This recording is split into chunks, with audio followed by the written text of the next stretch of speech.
So tugiye gukora iyi telefone rero nkuko mubireba yanditse no service nangwa se no service. Ubwo nta rezo nta network na nkeya ifite, so tugiye kuyikora, ariko witegereje ahangaha kuri network antenna ntabwo gafashe cyane. So iyi metode tugiye gukoresha ubu nibwo buryo bwa mbere bw'ibanze kuri telefone yose yapfuye rezo, kandi nyuma y'ubwa mbere nabwo turi buze kubereka n'ubwa kabiri. Kuba yapfuye rezo rero bishobora guterwa na antenne idafashe neza, nk'uko iyi ngiyi mureba aribyo byabiteye, ariko hari n'igihe bishobora guturuka imbere. So tugiye kuyikora rero, iyi simukadi tugiye kuyikuramo,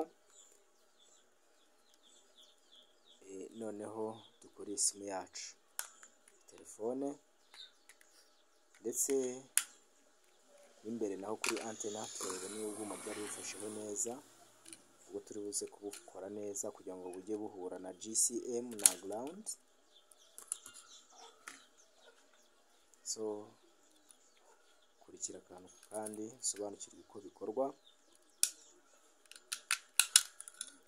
Ubu wibuke ni uburyo bwa mbere tugiye kubereka, nyuma harakurikiraho n'ubundi buryo bwa kabiri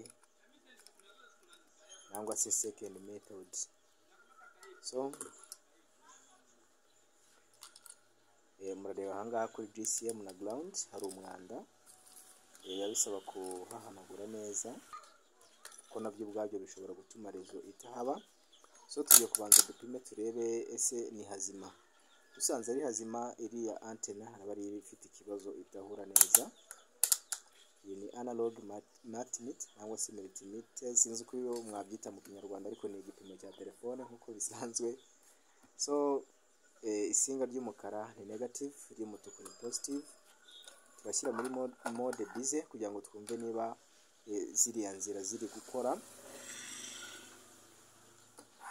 Ubwo nidukozaho igasona, inzira ziba ziri guhura.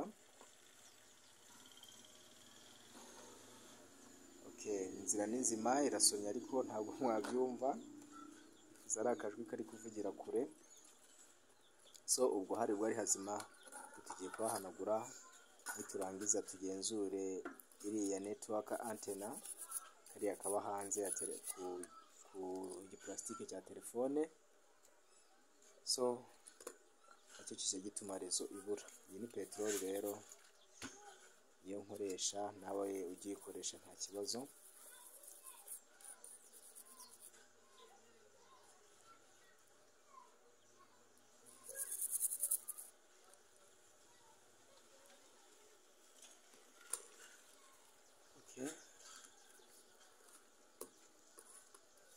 So iki ni cya housing cyayo rero, nicyo tugiye kwitegereza ya antena twabonye idafashe neza.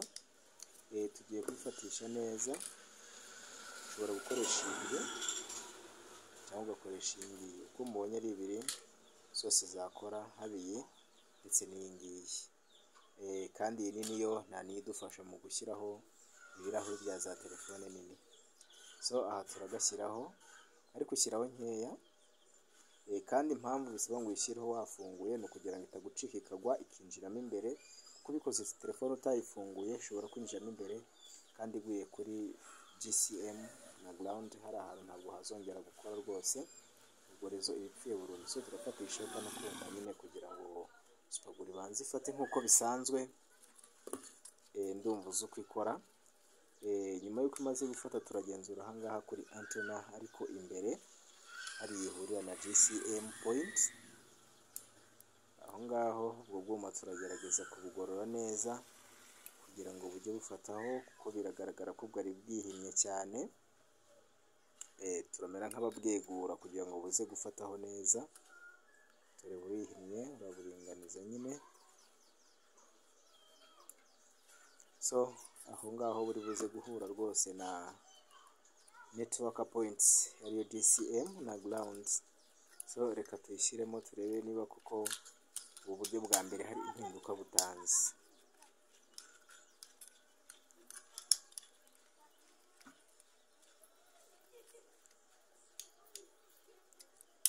ariko bitandukanye no muri smartphone. Na smartphone nayo tuziga uko bikorwa, nayo hari izigira ubwuma bwo kwegura, hari n'izigira zikoresha network cable.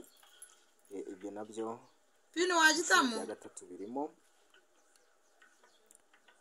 So ndagira ngo tuyatse turebe niba habayeho impinduka. Simukadi yanditse insert bitewe n'aho iri, ubwo naryo ni isomo tuziga. Reka tuyimure tuyishyire ahandi hari gukora. Iriya somo tuzaryiga ryo guhindura icyumba cya simukadi kidakora, nabyo biroroshye cyane.